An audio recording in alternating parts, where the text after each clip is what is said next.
میں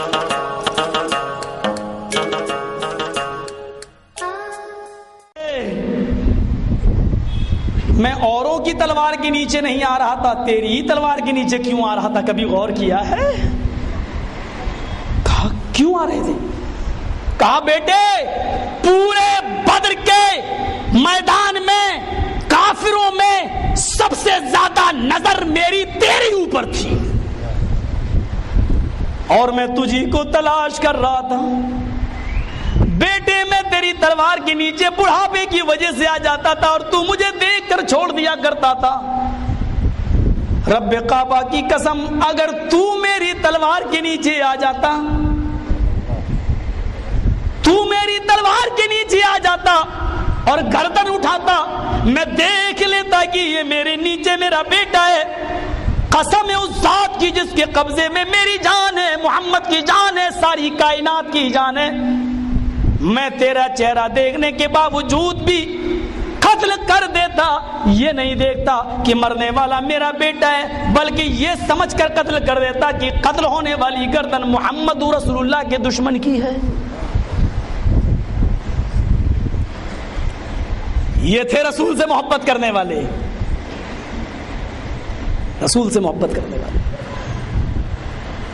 کیسے کیسے واقعات بھرے پڑے ہیں۔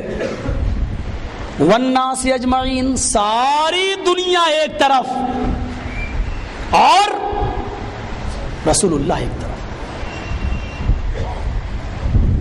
ساری دنیا ناراض ہو جائے لیکن محمد کا رب ہم سے ناراض نہ ہونے پائے، یہی سرخروئی ہے، یہی کامیابی ہے، یہی کامیابی۔ یاد کرو شریمد بھاگوت مہان پران اسکند 12 ادھیائے نمبر 2 اور شلوک نمبر منتر نمبر 25۔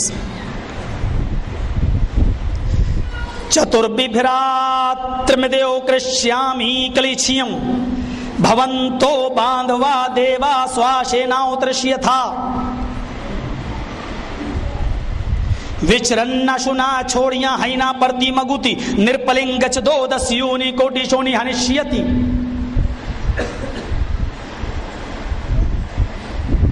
چتربھراترمدیو، چار بھائیوں دوارا، چار بھائیوں کے ذریعے انتم مہارشی دھرم کا پرچار کریں گے۔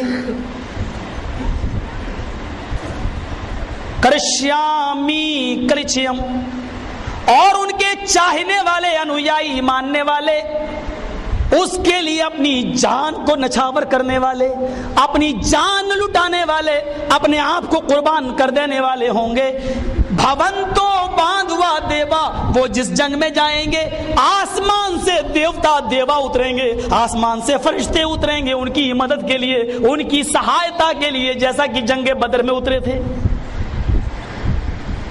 محمد صلی اللہ علیہ وسلم کی طرف اشارہ ہے، چار بھائیوں دوارا دھرم کا پرچار کریں گے۔ سگے بھائی مراد نہیں ہے، چار بھائیوں سے مراد چار خلیفہ، اور آپ نے ان چاروں کے ذریعے ہی دھرم کا پرچار کیا ہے، اسلام کو پھیلایا، اور کرمان السارینی کو خلافت ملی نمبر سے، اور انویائی ان پر اپنی جان نچھاور کریں گے، اس میں کوئی شک نہیں ہے۔ ایسے ایسے لوگ جان نچھاور کرنے والے تھے، جان نچھاور اور مال دونوں۔ مال کا جہاں تک معاملہ آیا تو دیکھیے بائبل میں لکھا ہے کہ عیسیٰ علیہ السلام نے پطرس سے کہا تمہارے پاس کتنی دولت ہے؟ پطرس نے کہا اتنی اتنی۔ کہا ساری دولت اللہ کی راہ میں بانٹ دو، کوئی امیر آدمی اللہ کی جنت میں نہیں جائے گا۔ پطرس نے کہا ساری دولت اتنی محنت سے کمائی ہے؟ یہ پطرس عیسیٰ کی نظر میں بالکل ویسا ہی تھا جیسے محمد صلی اللہ علیہ وسلم کی نظر میں ابو بکر صدیق، بالکل سب سے گہرا ساتھی عیسیٰ علیہ السلام کا پطرس۔ کہا نہیں ساری، اچھا میں آدھا مال دے دیتا ہوں۔ کہا نہیں، سارا مال تقسیم کر دو۔ پطرس مایوس ہو کے جانے لگا۔ عیسیٰ نے جیسس نے بلایا، عیسیٰ نے ادھر آؤ، یہ سوئی ہے، اس سوراخ میں اونٹ داخل ہو جائے گا۔ پطرس بولا نہیں۔ کہا کہ یہ تو آسان ہے کہ سوئی کے سوراخ میں اونٹ چلا جائے، لیکن یہ آسان نہیں ہے کہ اللہ کی جنت میں کوئی امیر آدمی جائے۔ جب تک تم ساری دولت کو غریبوں میں نہیں لٹاؤ گے تم جنتی نہیں۔ پطرس نے کہا ساری دولت تو میں نہیں لٹا سکتا، چاہے جنت ملے یا نہ ملے۔ یہاں ایک جنگ کا موقع ہے، اللہ کے نبی صلی اللہ علیہ وسلم فرما رہے ہیں اللہ کی راہ میں اپنے مال کی قربانی کرو، لاؤ دو۔ سارے صحابہ حیثیت کے مطابق لائے۔ اللہ کے نبی نے حضرت عمر سے پوچھا تم اپنے گھر میں کیا چھوڑ کے آئے ہو؟ حضرت عمر فرماتے ہیں آدھا مال لے آیا، آدھا چھوڑ دیا ہے۔ فرمایا اللہ تمہارے مال میں برکت دے، تمہارے گھر میں برکت دے۔ پوچھا ابو بکر تم کیا لائے ہو؟ کہا یہ سامنے رکھا ہے یہ لایا ہوں۔ فرمایا گھر میں کیا چھوڑا ہے؟ کہا اللہ کے نبی صرف اللہ اور اس کے رسول کی محبت چھوڑ کے چلا آیا ہوں، کچھ نہیں لایا ہوں۔ جبکہ اللہ کے نبی یہ نہیں کہہ رہے ہیں سارا مال لاؤ، لیکن ابو بکر اس کے باوجود سارا مال لے آئے۔ معاف کرنا وہاں عیسیٰ کہہ رہے ہیں سارا مال قربان کر دو، لیکن وہ پھر بھی قربان نہیں کر رہا ہے۔ دیکھیے محمد رسول اللہ کے انویائی مال خرچ کرنے میں کوئی دریغ نہیں کیا کرتے تھے، مال خرچ کرنے میں پیچھے نہیں ہٹا کرتے تھے۔ عثمان غنی کو دیکھو، غزوہ تبوک کا غالباً موقع ہے، آپ نے کہا اللہ کی راہ میں کوئی ہے جو 100 اونٹ دے، میں ضمانت دیتا ہوں جنت میں وہ میرے ساتھ رہے گا۔ عثمان غنی اٹھے کہ اللہ کے نبی میں 100 اونٹ دے رہا ہوں۔ اللہ کے نبی نے کہا عثمان 100 دے چکے، کوئی اور ہے جو 100 اونٹ دے؟ پھر عثمان اٹھے کہ اللہ کے نبی میں 100 اور دے رہا ہوں۔ اللہ کے نبی کہتے عثمان 100 اور دے چکے ہیں، 200، کوئی اور ہے جو 100 اونٹ اللہ کی راہ میں دے؟ حضرت عثمان تیسری بار اٹھے کہ اللہ کے نبی میں 100 اور دے رہا ہوں۔ فرمایا عثمان تم 300 دے چکے ہو، اب مت دو، اب میں تم سے نہیں کہہ رہا ہوں، عثمان کے علاوہ کوئی ہے جو دے؟ پھر عثمان اٹھے کہ اللہ کے نبی میں 100 اور دے رہا ہوں۔ اللہ کے نبی ان کو منع کر رہے ہیں اور بار بار عثمان غنی اٹھ رہے ہیں۔ 7 بار اللہ کے نبی نے کہا اور 7 بار حضرت عثمان اٹھے۔ اللہ کے نبی کو کہنا پڑا آئے عثمان آج تم نے اتنی بڑی نیکی کا کام کیا ہے کہ ابھی آسمان سے جبرائیل آئے اور مجھے یہ بتا کر گئے ہیں کہ عثمان سے کہہ دو آئے لوگوں سن لو، آج جبرائیل مجھ سے کہہ کر گئے ہیں ما ذرہ عثمان ما ذرہ عثمان ما ذرہ عثمان ما عمل بعد اليوم قدو۔ آئے عثمان تجھے کوئی چیز نقصان نہیں پہنچا سکتی ہے، تجھے کوئی نقصان نہیں۔ لوگوں سن لو آج کے بعد اگر عثمان ایک بھی نیک کام نہ کرے پھر بھی اللہ اس کو جنت دے کے رہے گا۔ یہاں کسی سے کہہ دو تو چمڑی چلی جائے دمڑی نہ جائے، مومن ہے، مسلمان ہے، مسلمان۔ اور جہاں تک جان کی بات ہے تو وہ تو بتانے کی ضرورت ہی نہیں ہے، جنگوں کے حالات دیکھ لو، قصے پڑھ لو، یہ کہانیاں نہیں ہیں الف لیلا کی اور علی جو ہے 40 چور کی، علی بابا اور 40 چور کی، یہ لیلا مجنو کی کہانی نہیں ہے۔ جنگ بدر کے 14 صحابہ شہید ان کو دیکھ لو، جنگ احد کے 70 صحابہ کو دیکھ لو، اور اسی میں وہ مصعب ابن عمیر کو دیکھ لو، جب وہ حالت کفر میں تھے ایک کپڑا ایک دن میں پہنا کرتے تھے اور دوسرے دن وہ کپڑا ان کے جسم پر نہیں دکھتا تھا، روزانہ نئے نئے کپڑے وہ زیبتن کیا کرتے تھے، اس سے زیادہ رقیق و ثمین کپڑا کسی نے پہنا ہی نہیں پورے عرب کے اندر۔ میرے بھائیوں اتنی امیر اتنے دولت مند کہ جب وہ اپنی بالوں میں عطر لگایا کرتے تھے تو وہ پوری فضا کو معطر کر دیا کرتا تھا، وہ پوری فضا۔ لیکن وہی حضرت عمیر وہی مصعب ابن عمیر جب اسلام لائے تو ان کو چٹائیوں میں لپیٹا گیا، نیچے سے دھواں دیا گیا۔ جنگ احد کے دن وہ شہید ہو گئے، قتل کر دیے گئے ہیں، ان کے لیے کفن کا کپڑا نصیب نہیں ہوا ہے، ان کے اوپر جو کفن ڈالا گیا ہے وہ سر چھپایا جاتا تو پیر کھل جاتے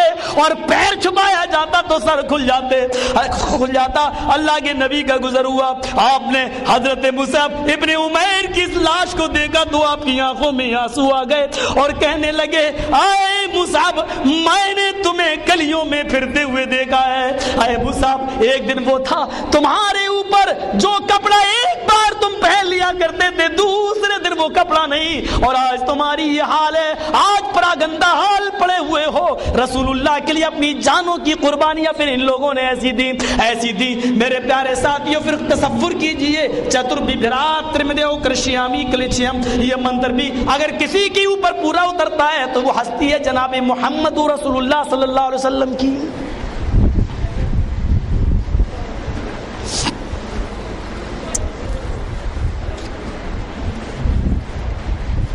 کھانا پک گیا ہے، بیوی اپنے شوہر کا انتظار کر رہی ہے، ابو داؤد کی روایت۔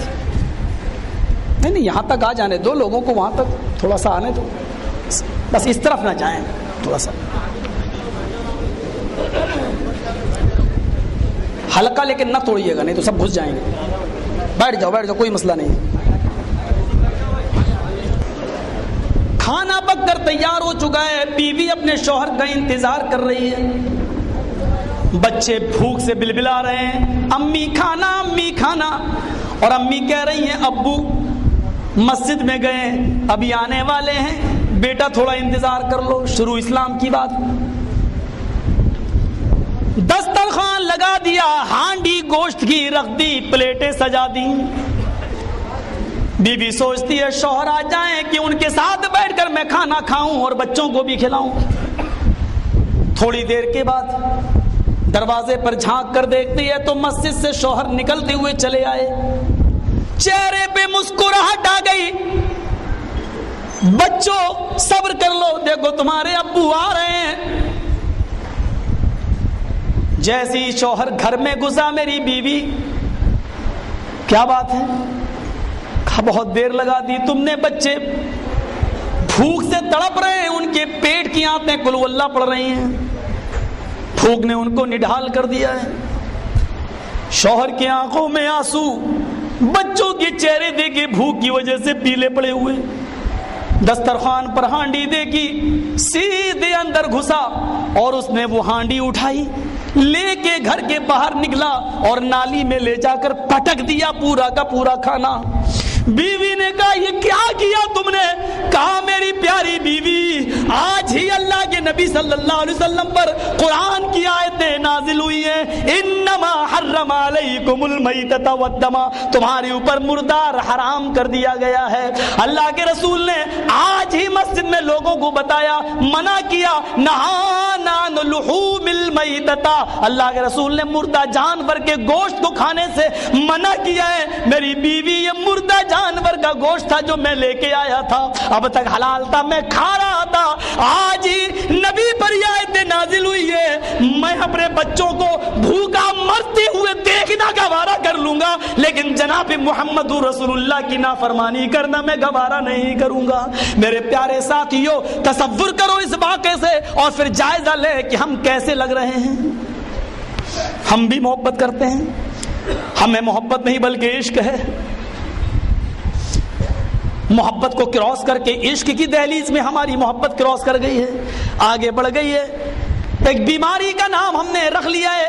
تصور کیجئے ہم تو گناہوں کے کام نہیں چھوڑ پا رہے ہیں، یہ کون سا اسلام ہے؟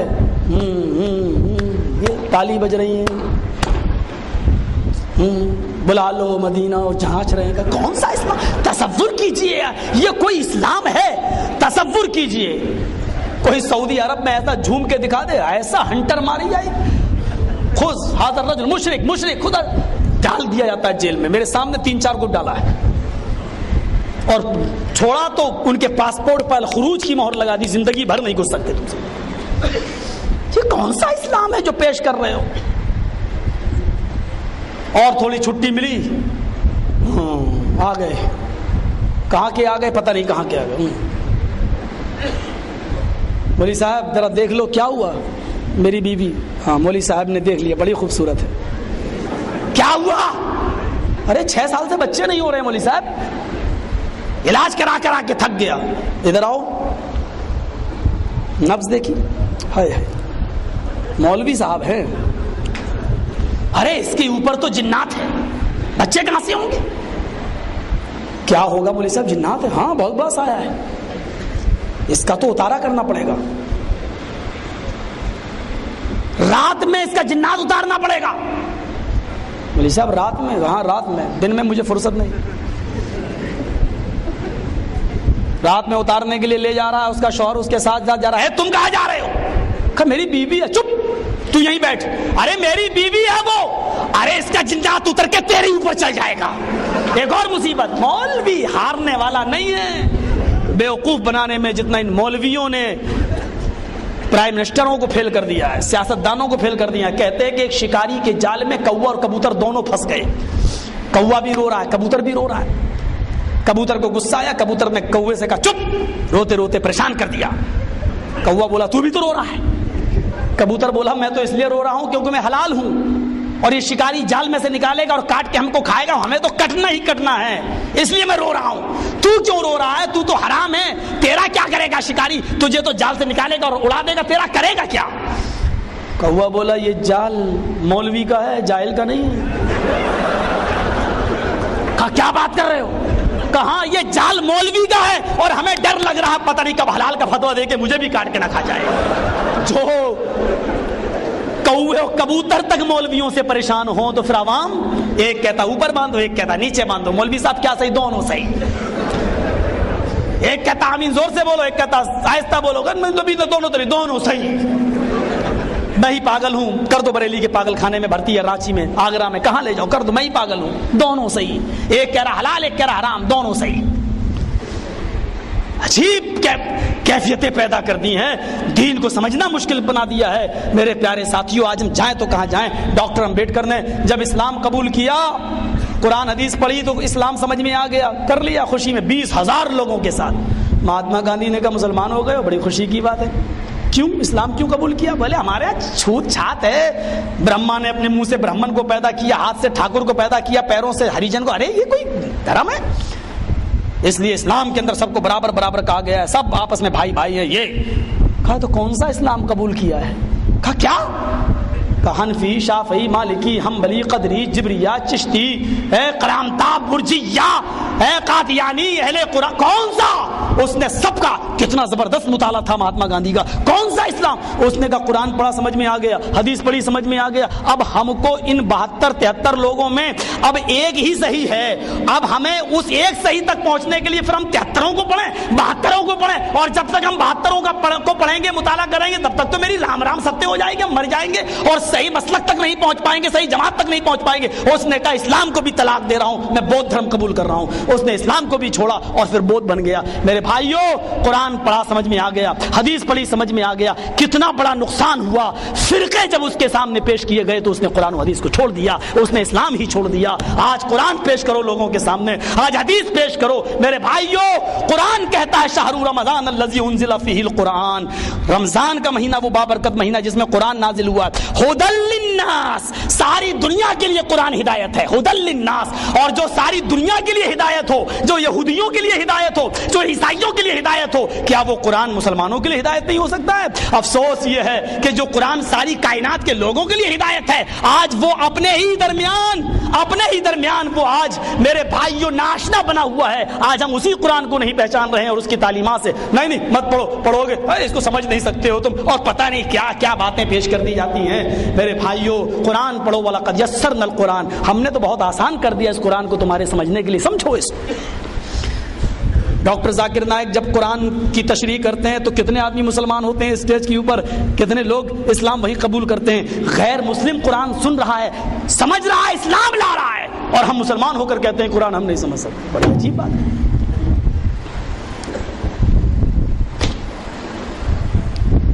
ایک عورت، ابو داؤد کتاب الجہاد کی روایت، اس کے پیٹ میں بچہ ہے، پہلے سے 2 بچے ہیں.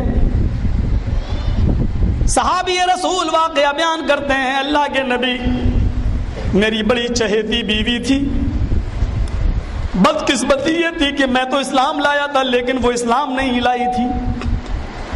آپ کو وہ گالی دیتی رہتی تھی، وہ کہتی تھی کہ دیکھو اس نے تم کو کتنا دور کر دیا ہے، باپ دادا کے دھرم سے بھٹکا دیا ہے.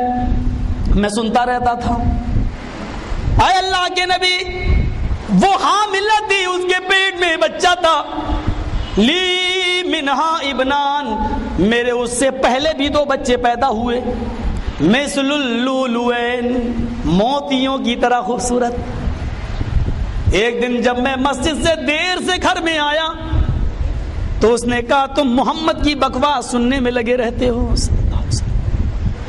بچوں کی فکر نہیں کرتے، کھانا پینا ٹائم سے نہیں آتا، کیا دے دیا ہے محمد نے؟ وہ آپ کو گالی دینے لگی، میں آپ کی عدالت میں آیا ہوں، آپ مجھے قتل کر دیجئے۔ کہا کیوں؟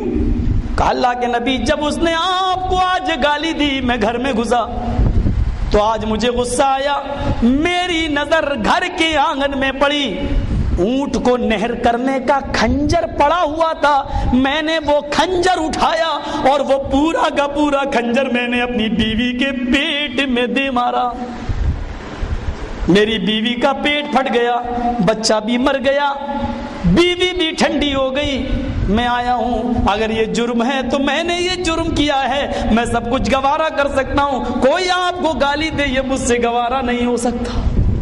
اللہ کے نبی نے فرمایا محمد رسول اللہ کے سپاہی سے کوئی بدلہ نہیں لیا جائے گا، جاؤ تم نے اس کو مارا ہے جس نے مجھے گالی دی ہے، اور جو نبی کو گالی دے مجھے گالی دے، اس کی اسلام میں یہی سزا ہے کہ اس کو اس دنیا میں زندہ رہنے کا حق نہیں ہے۔